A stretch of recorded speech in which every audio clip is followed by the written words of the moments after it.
Je vous salue dans le précieux nom de notre Seigneur et Sauveur Jésus-Christ de Nazareth. Je prie que la grâce de Dieu repose sur votre vie, sur votre foyer, sur vos entreprises et même pour ceux qui n'ont pas encore de travail, que la paix de Dieu parte jusqu'à vous pour vous localiser et pour vous positionner. Amen.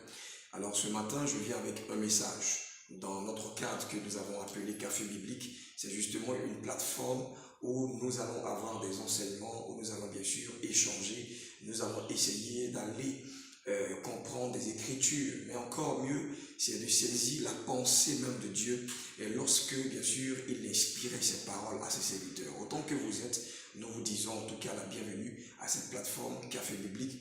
Et pour votre modérateur, votre serviteur que je suis donc l'évangéliste Ghislain Niamke, et je voudrais ce matin en tout cas vous dire merci d'être présent sur cette plateforme.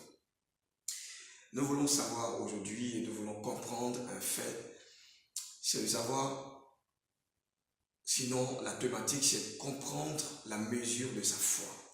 Comprendre la mesure de sa foi, ça va nous emmener à à savoir si nous sommes vraiment réellement des chrétiens. Est-ce que nous marchons par la vue ou nous marchons donc pas par la foi? Nous marchons par la vue ou nous marchons par la foi? Alors, cela va nous emmener à comprendre, je dis bien à comprendre qui nous sommes réellement, même étant des chrétiens, allons à l'église chaque dimanche, qui sommes-nous réellement? À partir de ce que vous allez voir tout à l'heure, nous allons comprendre qui nous sommes réellement, notre identité. Amen. Et nous allons commencer donc par deux versets qui vont marquer notre attention. Le livre de Genèse 1, le verset 26, Amen, que nous connaissons tous, où Dieu dit, puis il est écrit, puis Dieu dit, faisons l'homme à notre image selon notre ressemblance. Faisons l'homme à notre image selon notre ressemblance et qu'il domine sur les poissons de la mer, sur les oiseaux du ciel, sur le bétail, sur toute la terre et sur tous les reptiles qui rampent sur la terre. Amen. Alors bien aimé, voici le verset qui est si simple que tout le monde connaît. Et je vais aller encore lire un autre verset, toujours dans le livre de Genèse, mais cette fois nous serons au chapitre 5. Je crois bien au chapitre 5, le verset 3. Et nous allons comprendre la différence, vraiment une grande différence que Dieu va nous faire comprendre. Amen. Chapitre 5, je dis, le verset 3. Adam, âgé de 130 ans, engendra un fils à sa ressemblance, selon son image, et il lui donna le nom de Seth. Amen. Excusez-moi. Nous comprenons ici que lorsque Dieu a fait toutes choses, selon donc sa nature, sa pensée, et selon sa préscience, il a donc fait l'homme, donc le premier homme que nous connaissons qui s'appelle Adam, à son image, selon sa ressemblance. Dieu a fait l'homme, Adam, à son image, selon sa ressemblance. On va essayer justement de dissocier ces deux mots pour que nous ayons une compréhension nette des choses entre l'image et la ressemblance. Je sais que parfois, on peut voir un enfant et dire qu'il ressemble à son père. Mais quel est donc ce type de ressemblance? C'est une ressemblance qui est simplement basée sur le physique. L'enfant peut avoir la morphologie de son père ou de sa mère. Donc, en français, on dit qu'il ressemble à son père ou à sa mère. Voyons donc sa morphologie, voyons son physique. Mais pourquoi Dieu maintenant ici va préciser image et ressemblance? Et il y a forcément une nuance que nous allons bien sûr lever pour que la compréhension soit claire et nette. Dieu, parlant d'image, il va justement parler d'un portrait physique. Dieu va parler de tous les aspects qui sont extérieurs. Amen. Dieu parle des portraits et des aspects qui sont extérieurs. L'homme, la morphologie de l'homme, donc l'homme a des bras, et Dieu, la Bible nous dit que Dieu a des bras. Quand on lit Ésaïe, il dit, ma main n'est pas courte pour agir, mes oreilles ne sont pas dures pour entendre, mais ce sont vos péchés qui causent inimitié entre vous et moi. Amen. Donc ça veut dire déjà que Dieu, qui est esprit, il a des bras, il a des oreilles, et Dieu a des yeux, il a même des narines. Tous les sens que l'on peut avoir, Dieu les a. Dans le livre de Genèse 8, on va lire encore, la Bible dit que lorsque Noé, pour la toute première fois, a levé donc des holocaustes à l'Éternel, Dieu sentit le parfum qui venait de la terre. Donc Dieu a des narines. Je suis en train de dire ce matin que ton Dieu a le physique que tu as. Il a des pieds, il a des bras, il a toutes choses. Donc il a créé l'homme selon le portrait physique de lui-même. Pieds, bras, tout ça.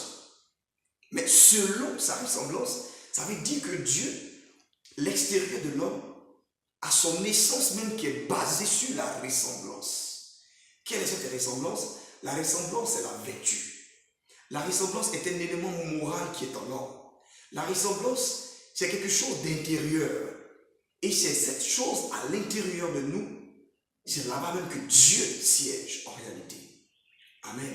Puisque Dieu est esprit et on ne voit pas l'esprit, alors tout ce qui s'incarne à l'intérieur de l'homme, qui est donc vêtu, qui est moral, qui est esprit, c'est ce que l'on appelle la ressemblance. Donc lorsque Dieu a créé l'homme à son image, selon sa ressemblance, ça veut dire que Dieu a créé l'homme, mais en basant l'essentiel même de l'homme sur son intérieur. D'autres disent qu'il y a un homme à l'intérieur de nous, l'homme intérieur, l'âme, l'esprit. Est-ce que quelqu'un me suit ce matin? Alors, quand on dit selon sa ressemblance, ça veut dire que l'homme, normalement, son existence et son essentiel est basé sur son intérieur.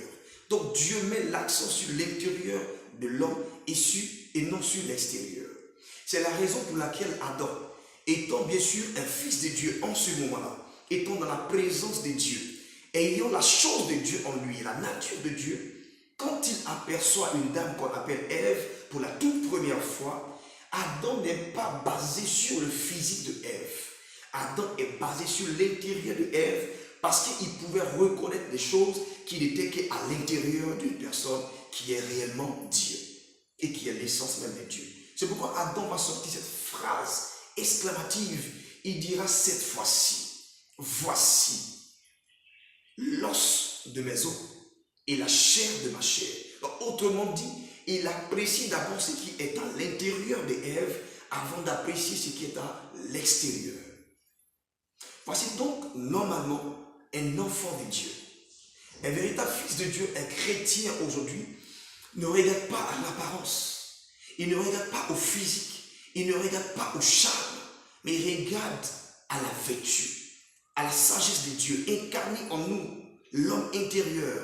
La chose de Dieu qui est implantée en chacun de nous, en vous et moi, mais que personne ne peut voir pour l'instant, si ce n'est le temps de Dieu qui doit arriver pour que la gloire s'éclate. Amen. Donc lorsque Dieu a créé ça, l'homme, voici déjà la foi. Comment reconnaître la foi? Comment reconnaître un chrétien? Le chrétien est basé sur la foi. Il ne marche pas selon la vue, donc il ne regarde pas à l'extérieur, mais il voit et il sent l'intérieur de l'homme par le pouvoir et la puissance de la foi. Mais nous connaissons, pour nous faire l'économie des chapitres suivants, après le chapitre 1, le chapitre 2, le chapitre 3, le chapitre 4, on a compris que Adam et Ève ont péché. Lorsque Adam et Ève vont pécher, ils vont donc tuer l'homme intérieur en eux. Ils vont donc tuer la vertu de Dieu qui est en eux, la ressemblance de Dieu qui est en eux, et maintenant, leur essentiel sera basé sur le physique, donc sur l'image. Amen. Est-ce que quelqu'un suit? Sera maintenant basé sur l'image. Donc ce seront des personnes qui vont marcher maintenant par la vue. Alors, tout ce qui doit sortir d'une personne qui marche par la vue, verra également et marchera par la vue. Puisque n'oubliez pas que Dieu a demandé que chaque espèce produise son espèce. Il dit chaque fruit produise son espèce. Donc quelqu'un qui ne marche que par la vue ne peut que produire des personnes qui ne marchent que par la vue. L'expression du monde dit qui s'assemble se ressemble. Donc en réalité, on ne peut pas mettre au monde ce qu'on n'est pas. Une chienne ne peut pas mettre bas un loup. Je suis désolé, ça n'existe pas. Et ça ne peut pas exister. Et même s'il arrivait que ça existait demain, il y a anomalie quelque part. Et c'est justement cette anomalie que nous voulons éclairer ce matin. Je ne sais pas si quelqu'un me suit ce matin. en tout cas depuis là où tu es, et essaie de comprendre et passer en révision. Si tu es un chrétien, je pense qu'à la fin de cette exhortation, tu comprendras si tu es un chrétien de vue ou un chrétien de la foi.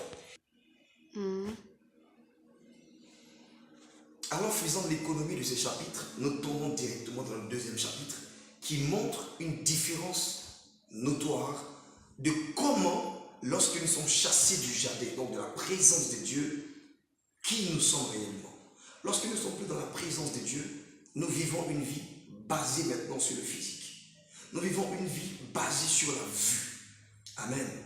Et ici, le chapitre 5 de Genèse, toujours, chapitre 1, verset 3, dit « Adam, âgé de 130 ans, engendra un fils à sa ressemblance, selon son image. » Donc cette fois, l'essentiel de ce qui va sortir d'Adam, l'homme qui est déchu, l'homme qui est mort, Brock, le véritable être que Dieu a créé, qu'il a mis en intérieur, est mort parce que l'homme a péché. Maintenant, l'homme a recours à son image. Donc cette fois, il met au monde à sa ressemblance, selon son image. Pourtant, Dieu crée l'homme à son image, selon sa ressemblance. Bien-aimés, voici comment notre destinée est parfois renversée lorsque nous ne sommes pas dans le plan parfait de Dieu. Lorsque le péché nous a frappés, nous vivons une autre vie.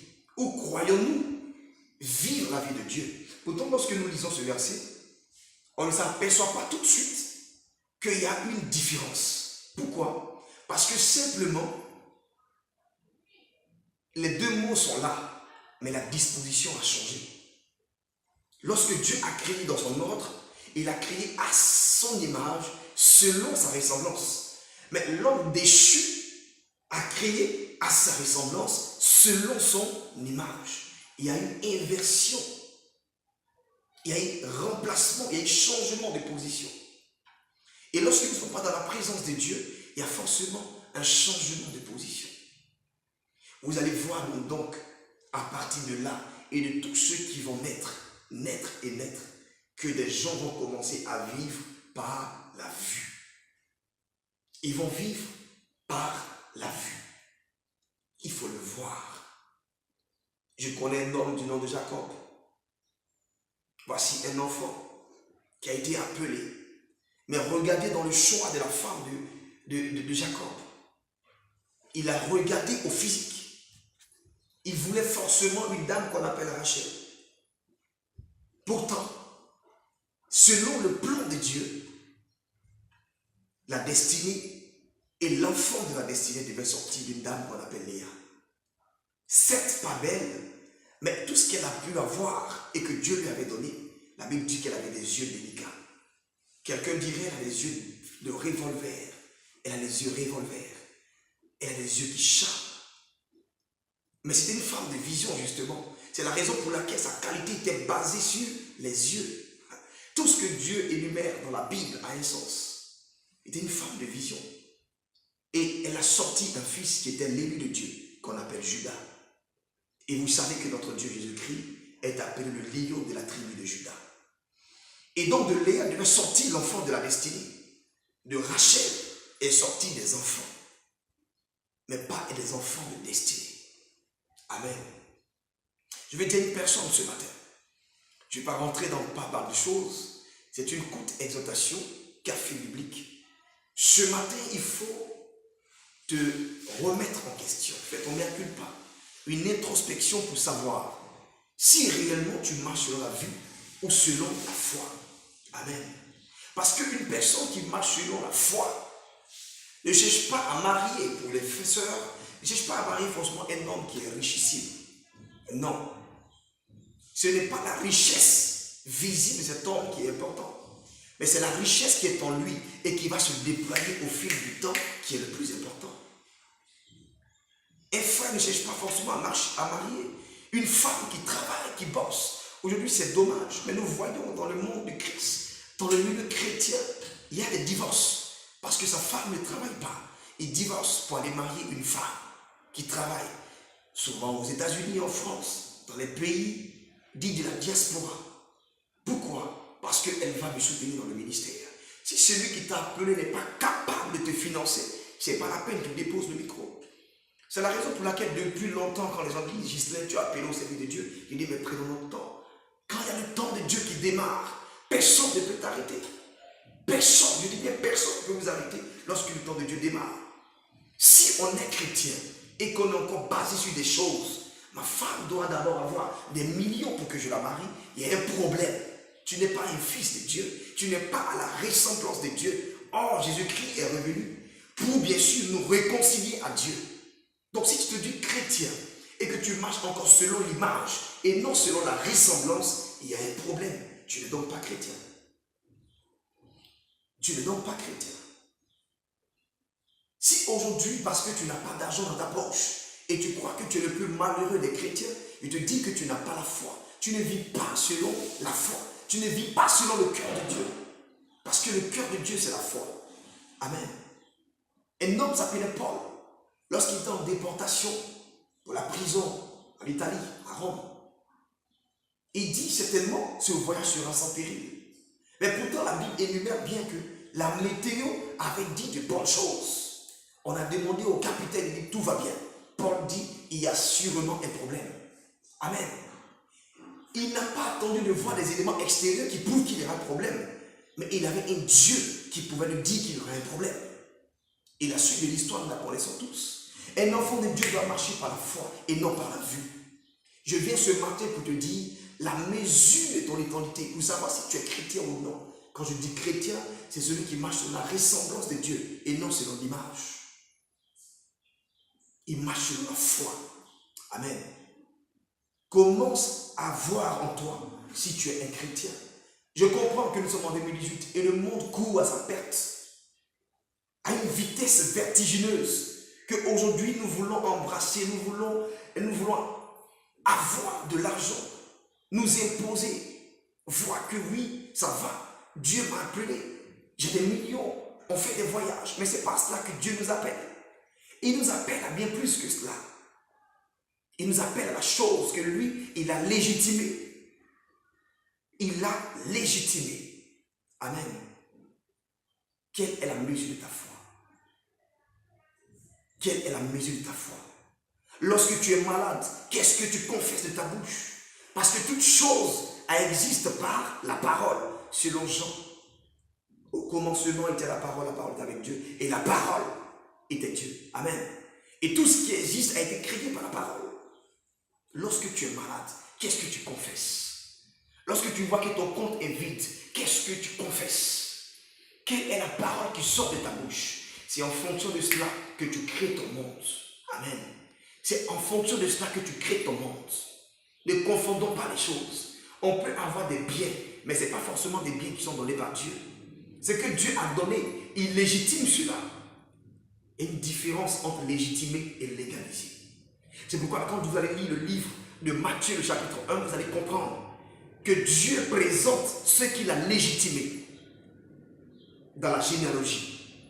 Adam, on dit bien que Abraham a engendré Isaac. Pourtant, il y a Ismaël qui est là, mais on ne fait pas cas d'Ismaël dans la généalogie d'Abraham. Pourquoi? Parce que c'est Isaac qui est légitimé. On dit que Isaac, va maintenant engendrer qui? Jacob.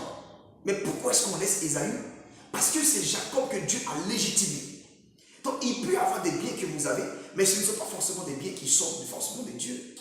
Il y a des grâces qui sont venues de Dieu, et il y a des grâces qui sont venues par nous-mêmes, nos propres forces. Mais lesquelles forces? Le droit de cuissage, la corruption et pas mal de choses. Tout ce que vous avez n'est pas forcément de Dieu. Je vais vous dire une chose. La ressemblance de Dieu, c'est ce qui est dans le plan parfait de Dieu. Qui es-tu comme chrétien? Marches-tu à l'image selon la ressemblance de Dieu ou marches-tu à la ressemblance selon l'image de ton Père qui est les cieux? Ce matin, je t'exhorte, comprends cette parole et ressaisissons-nous. Ressaisissons-nous parce que le monde est en train de partir à sa perdition. Bien aimé, le monde part à sa perdition. Quel genre de chrétien es-tu? Quel genre de chrétien es-tu? Porté sur le matériel, sur la voiture, sur l'argent, sur le voyage. C'est bon, ça fait partie de nos promesses. On n'a pas besoin de faire des luttes pour cela. Ça viendra lorsque nous allons nous accrocher à celui qui donne cela, au véritable arbre, qui est Jésus-Christ de Nazareth. Qui est Jésus-Christ de Nazareth. Lorsque nous avons l'arbre, nous avons forcément le fruit. Un arbre qui est planté dans votre cour, si c'est un manguier, vous mangerez forcément des mangues. Si c'est l'oranger qui est planté dans votre cour, mais vous mangerez forcément les fruits. Celui qui a l'arbre a le fruit. Celui qui a la bénédiction a les bénédictions, bien aimé. La bénédiction, c'est la parole. C'est ce qui sort de la bouche. Et les bénédictions, ce sont les résultats qui proviennent de la bénédiction. Isaac a déclaré la bénédiction. Et les bénédictions se sont fait suivre. Les bénédictions, c'est ta voiture, c'est ta maison, c'est ton voyage, c'est l'enfantement, c'est le mariage. Mais la bénédiction, c'est la parole. C'est pourquoi je t'invite ce matin à chercher une parole qui vient de la bouche de Dieu. Une parole qui vient des serviteurs de Dieu. Une parole qui vient de ton père biologique ou de ta mère biologique qui peut impacter ta vie. Relâcher une parole sur toi afin que ta vie soit catapultée et qu'elle connaisse un succès sans précédent. Amen. Nous sommes au café biblique. On va prendre assez de temps. On aura pas mal de messages encore à partager. Bien aimé, c'est donc le message du jour. Que le Seigneur vous bénisse abondamment là où vous êtes et que vous nous suivez. Si vous avez nos messages, vous pouvez bien sûr nous appeler au 00 plus 225 le 79 61 61 20 le 79 61 61 20. Écrivez-nous, faites-nous savoir ce que vous n'avez pas compris et à la lumière de la parole, nous allons bien sûr essayer de détailler cela ensemble. Que le Seigneur vous bénisse, soyez fort édifiés. Nous allons prier ensemble. Père Dieu Tout-Puissant, je prie que nous, maintenant, qui avons entendu cette parole, nous puissions comprendre qu'on ne doit pas se laisser séduire par le courant de ce monde. Oui, on peut avoir certaines personnes qui se disent serviteurs de Dieu, mais qui ne prodiguent pas de conseils sages, des paroles sages qui viennent de toi, mais qui nous disent, mais qu'est-ce qu'elle fait pour que tu puisses la marier? Mais qu'est-ce qu'il fait comme travail pour que tu puisses le marier? Et ils ont vu le présent de cet homme, mais ils n'ont pas vu son avenir, parce que ce sont des personnes qui marchent selon la vue et non selon l'esprit. Ô Père Dieu Tout-Puissant, ramène donc le cœur de tes enfants, les chrétiens que nous sommes, à ta parole vraie, à l'essence même du christianisme, éternel mon Dieu, basé sur la foi, basé sur la parole de Christ. Ô Père Dieu Tout-Puissant, je prie que tous ceux-là même qui écoutent cette parole, tous ceux-là qui écoutent cette parole, soient touchés et frappés par la parole, que maintenant, que l'essence que tu as déposée en eux, que la ressemblance que tu as déposée en eux, les touche maintenant, qu'ils soient affectés par ta parole, au nom puissant de Jésus-Christ de Nazareth. Je suis votre serviteur, le modérateur, évangéliste Justin Blessing, Justin Niamki si vous voulez, que Dieu vous garde. Shalom, shalom, shalom à vous.